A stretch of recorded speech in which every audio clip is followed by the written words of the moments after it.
ಶಾಂತಿ. ಮಧುರಾತಿ ಮಧುರ ಶಿವ ಪರಮಾತ್ಮ ತಂದೆಯ ಮಧುರ ಮಹಾವಾಕ್ಯವನ್ನು ಕೇಳೋಣ. ಇಂದಿನ ಮುರಳಿಯ ದಿನಾಂಕವಾಗಿದೆ 1/8/2026. ಪ್ರಾತಃ ಮುರಳಿ ಬಾಪ್ತಾದ ಮಧುಬನ್. ಮಧುರ ಮಕ್ಕಳೇ, ಪರಚಿಂತನೆಯನ್ನು ಬಿಟ್ಟು ತಮ್ಮ ಕಲ್ಯಾಣ ಮಾಡಿಕೊಳ್ಳಿ. ನೀವು ಚಿನ್ನದಂತೆ ಆಗಿ ಅನ್ಯರಿಗೂ ಮಾರ್ಗವನ್ನು ತಿಳಿಸಿರಿ. ಪ್ರಶ್ನೆಯಾಗಿದೆ, ಅಶರೀರಿಯಾಗುವ ಅಭ್ಯಾಸವನ್ನು ಯಾರು ಸದಾ ಮಾಡುತ್ತಿರುವರೋ ಅವರ ಮುಖ್ಯ ಲಕ್ಷಣಗಳನ್ನು ತಿಳಿಸಿ. ಉತ್ತರ, ಅವರು ಹಠದಿಂದ ತಮ್ಮ ಕರ್ಮೇಂದ್ರಿಯಗಳನ್ನು ವಶಪಡಿಸಿಕೊಳ್ಳುವುದಿಲ್ಲ. ಬದಲಾಗಿ ಅವರ ಕರ್ಮೇಂದ್ರಿಯಗಳು ಸ್ವತಃ ಶೀತಲವಾಗಿ ಬಿಡುತ್ತದೆ. ನಾವಾತ್ಮರು ಸಹೋದರರಾಗಿದ್ದೇವೆ ಎಂಬ ಸ್ಮೃತಿಯು ಸ್ವತಃ ಇರುತ್ತದೆ. ದೇಹಾಭಿಮಾನವು ಕಳೆಯುತ್ತಾ ಹೋಗುತ್ತದೆ. ನಾಮರೂಪದ ನಶೆಯು ಸಮಾಪ್ತಿಯಾಗುತ್ತಾ ಹೋಗುತ್ತದೆ. ಅನ್ಯರ ನೆನಪು ಬರುವುದಿಲ್ಲ. ಗೀತೆಯಾಗಿದೆ, ನೀವು ಪ್ರೀತಿಯ ಸಾಗರನಾಗಿದ್ದೀರಿ. ಓಂ ಶಾಂತಿ. ಇವರು ಕೇವಲ ಪ್ರೀತಿಯ ಸಾಗರನಲ್ಲ, ಜ್ಞಾನ ಸಾಗರನಾಗಿದ್ದಾರೆ. ಜ್ಞಾನ ಮತ್ತು ಅಜ್ಞಾನ, ಜ್ಞಾನಕ್ಕೆ ದಿನವೆಂತಲೂ ಅಜ್ಞಾನಕ್ಕೆ ರಾತ್ರಿ ಅಂತಲೂ ಹೇಳಲಾಗುತ್ತದೆ. ಜ್ಞಾನ ಎಂಬ ಅಕ್ಷರವೇ ಚೆನ್ನಾಗಿದೆ, ಅಜ್ಞಾನವೆಂಬುದು ಕೆಟ್ಟ ಅಕ್ಷರವಾಗಿದೆ. ಅರ್ಧಕಲ್ಪ ಜ್ಞಾನದ ಪ್ರಾರಬ್ಧವಿರುತ್ತದೆ, ಇನ್ನರ್ಧ ಕಲ್ಪ ಅಜ್ಞಾನದ ಪ್ರಾರಬ್ಧವಿರುತ್ತದೆ. ಅಜ್ಞಾನದ ಪ್ರಾರಬ್ಧವು ದುಃಖವಾಗಿದೆ, ಜ್ಞಾನದ ಪ್ರಾರಬ್ಧವು ಸುಖವಾಗಿದೆ. ಇವು ಬಹಳ ಸಹಜ ತಿಳಿದುಕೊಳ್ಳುವ ಮಾತುಗಳಾಗಿವೆ. ಜ್ಞಾನವು ದಿನವಾಗಿದೆ, ಅಜ್ಞಾನವು ರಾತ್ರಿಯಾಗಿದೆ. ಇದು ಸಹ ಯಾರಿಗೂ ತಿಳಿದಿಲ್ಲ.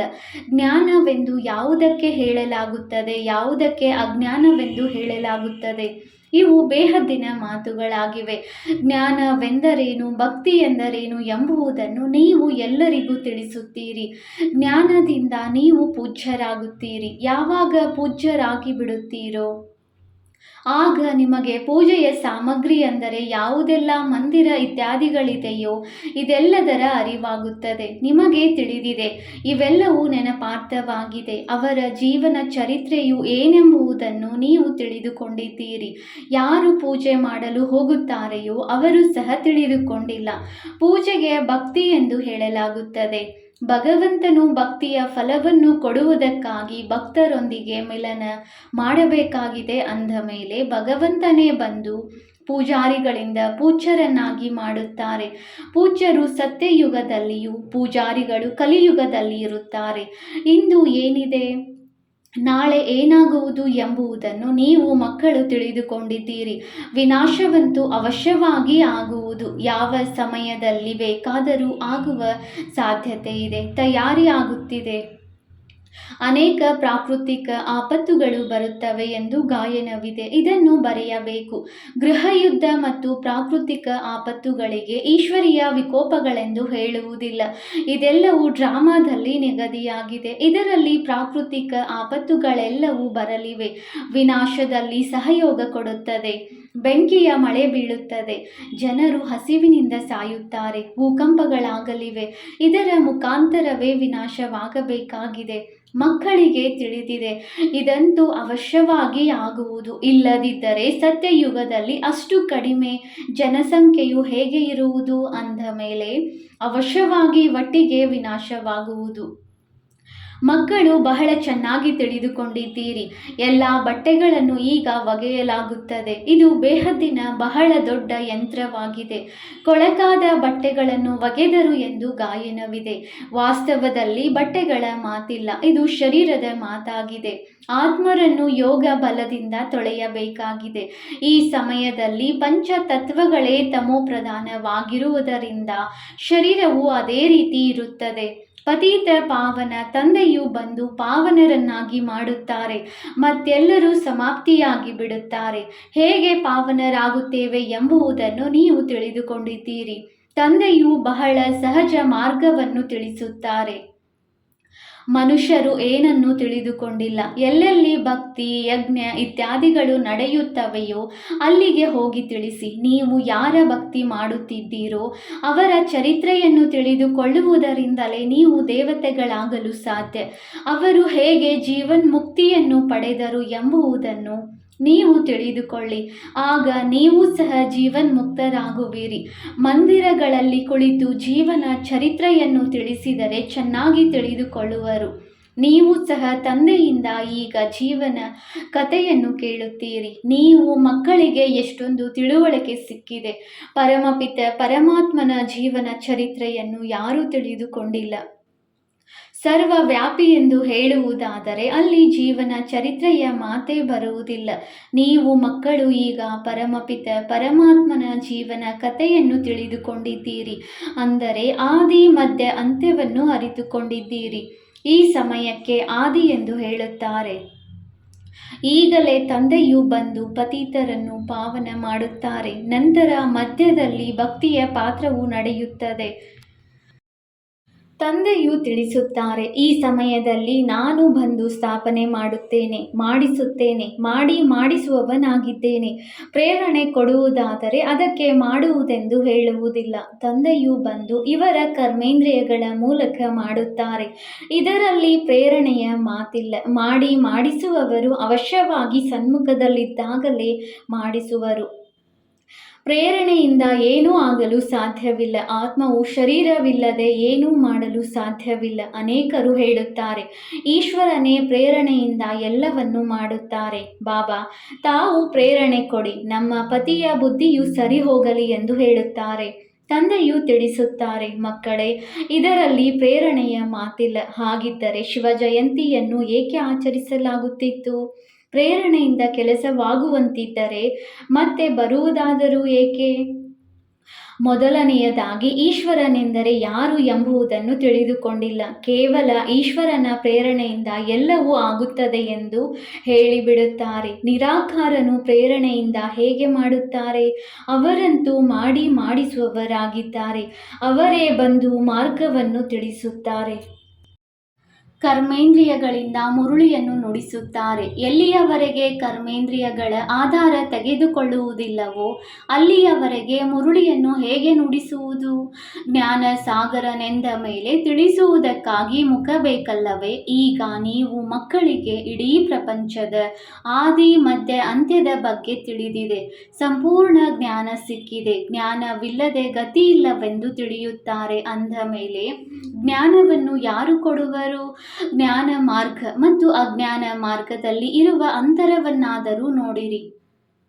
ವಿಜ್ಞಾನವೆಂದು ಹೇಳುತ್ತಾರೆ. ಅಜ್ಞಾನವು ಅಂಧಕಾರವಾಗಿದೆ. ಬಾಕಿ ಜ್ಞಾನ ಮತ್ತು ವಿಜ್ಞಾನಕ್ಕೆ ನಾವು ಮುಕ್ತಿ, ಜೀವನ್ಮುಕ್ತಿ ಎಂದು ಹೇಳಬಹುದು. ಈಗ ನಿಮಗೆ ಪಾವನರಾಗುವ ಜ್ಞಾನವು ಸಿಗುತ್ತದೆ. ನೀವು ಸ್ವದರ್ಶನ ಚಕ್ರಧಾರಿಗಳಾಗುತ್ತೀರಿ. ಯಾರಾದರೂ ಕೇಳಿದರೆ ಆಶ್ಚರ್ಯಚಕಿತರಾಗುತ್ತಾರೆ.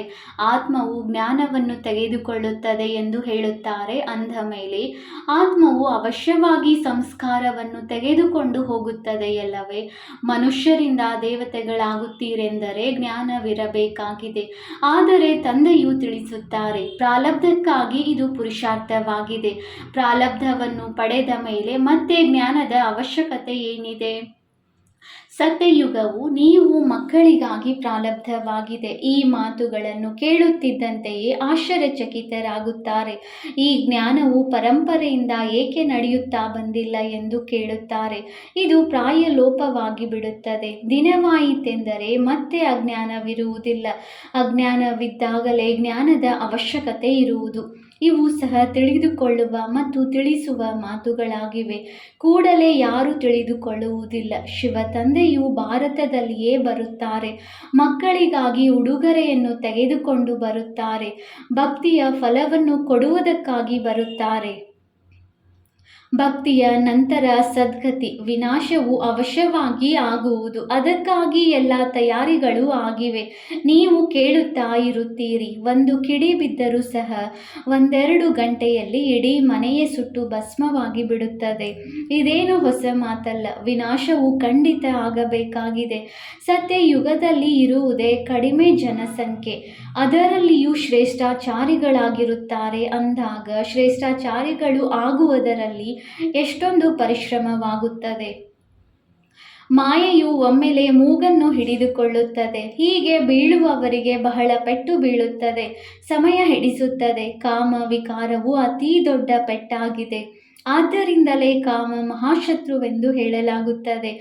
ಇದೇ ಪತಿತರನ್ನಾಗಿ ಮಾಡುತ್ತದೆ. ವಿಕಾರದ ಮೇಲೆಯೇ ಜಗಳವಾಗುತ್ತದೆ. ಪವಿತ್ರರಾಗಿರಲು ಬಿಡದೇ ಇದ್ದಾಗ ಅವಶ್ಯವಾಗಿ ಹೇಳುತ್ತಾರೆ, ಇದಕ್ಕಿಂತಲೂ ಪಾತ್ರೆಯನ್ನು ತೊಳೆಯುವುದೇ ಒಳ್ಳೆಯದು. ಕಸಗುಡಿಸಿ ಪಾತ್ರೆಯನ್ನು ತೊಳೆದರೂ ಪರವಾಗಿಲ್ಲ, ಆದರೆ ಪವಿತ್ರವಾಗಿರುತ್ತೇವೆ. ಇದರಲ್ಲಿ ಬಹಳ ಧೈರ್ಯ ಬೇಕು. ಯಾವಾಗ ಯಾರಾದರೂ ತಂದೆಯ ಆಶ್ರಯದಲ್ಲಿ ಬರುತ್ತಾರೆಯೋ ಆಗ ಮಾಯೆಯೂ ಸಹ ಯುದ್ಧ ಮಾಡಲು ಆರಂಭಿಸುತ್ತದೆ. ಪಂಚವಿಕಾರಗಳ ರೋಗವು ಇನ್ನೂ ಅಧಿಕವಾಗಿ ಹೊರಬರುತ್ತದೆ. ಮೊದಲು ಪಕ್ಕಾ ನಿಶ್ಚಯ ಬುದ್ಧಿಯವರಾಗಬೇಕು. ಜೀವಿಸುತ್ತಿದ್ದಂತೆಯೇ ಸತ್ತಿದ್ದೀರಿ. ಇಲ್ಲಿಂದ ನಿಮ್ಮ ದೋಣಿಯು ಹೊರಟಿದೆ. ನೀವು ಕಲಿಯುಗಿ ವಿಕಾರಿ ತೀರವನ್ನು ಬಿಟ್ಟಿದ್ದೀರಿ. ನೀವೀಗ ಯಾತ್ರೆಯಲ್ಲಿ ಹೋಗುತ್ತಿದ್ದೀರಿ. ಅಶರೀರಿಯಾಗಿ ತಮ್ಮ ಮನೆಗೆ ಹೋಗುತ್ತೀರಿ. ಆತ್ಮಕ್ಕೆ ಈ ಜ್ಞಾನವಿದೆ, ನಾವು ಒಂದು ಶರೀರವನ್ನು ಬಿಟ್ಟು ಇನ್ನೊಂದರಲ್ಲಿ ಹೋಗುತ್ತೇವೆ. ಗೃಹಸ್ಥ ವ್ಯವಹಾರದಲ್ಲಿರುತ್ತಾ ಕಮಲ ಪುಷ್ಪ ಸಮಾನ ಪವಿತ್ರರಾಗಿ ಯಾತ್ರೆಯಲ್ಲಿರುತ್ತೇವೆ. ಬುದ್ಧಿಯಲ್ಲಿ ನೆನಪಿರಲಿ, ಇದಂತೂ ಸ್ಮಶಾನವಾಗಿದೆ. ನಾವೀಗ ಸುಖಧಾಮಕ್ಕೆ ಹೋಗುತ್ತೇವೆ. ತಂದೆಯು ನಮಗೆ ಆಸ್ತಿಯನ್ನು ಕೊಡುವ ಯುಕ್ತಿಯನ್ನು ತಿಳಿಸುತ್ತಿದ್ದಾರೆ. ಪಾವನರಾಗಲು ನಾವು ಯೋಗದಲ್ಲಿರುತ್ತೇವೆ. ನೆನಪಿನಿಂದಲೇ ವಿಕರ್ಮಗಳು ವಿನಾಶವಾಗುತ್ತವೆ. ಆಗ ಆತ್ಮವು ಶರೀರವನ್ನು ಬಿಡುವುದು. ಯಾತ್ರೆಯು ಎಷ್ಟು ಅದ್ಭುತವಾಗಿದೆ. ಕೇವಲ ತಂದೆಯನ್ನು ನೆನಪು ಮಾಡಿ, ತಮ್ಮ ರಾಜಧಾನಿಯನ್ನು ನೆನಪು ಮಾಡಿರಿ. ಇಷ್ಟು ಸಹಜ ಮಾತು ಸಹ ನೆನಪಿಗೆ ಬರುವುದಿಲ್ಲ.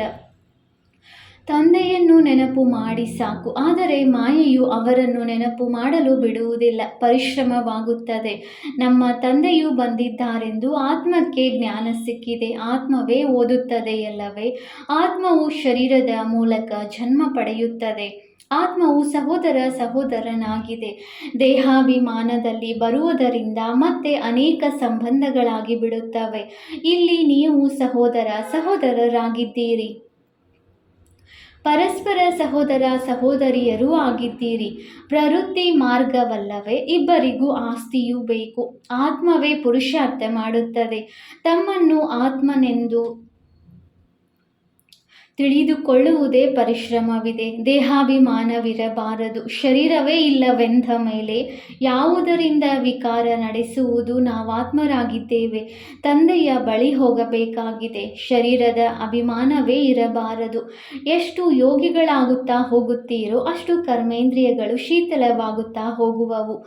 ದೇಹಾಭಿಮಾನದಲ್ಲಿ ಬರುವುದರಿಂದ ಕರ್ಮೇಂದ್ರಿಯಗಳು ಚಂಚಲವಾಗುತ್ತವೆ. ಆತ್ಮಕ್ಕೆ ತಿಳಿದಿದೆ, ನಮಗೆ ಪ್ರಾಪ್ತಿಯಾಗುತ್ತಿದೆ. ಶರೀರದಿಂದ ಭಿನ್ನವಾಗುತ್ತಾ ಹೋದಾಗ ಕರ್ಮೇಂದ್ರಿಯಗಳು ಶಾಂತವಾಗುತ್ತಾ ಹೋಗುವುದು.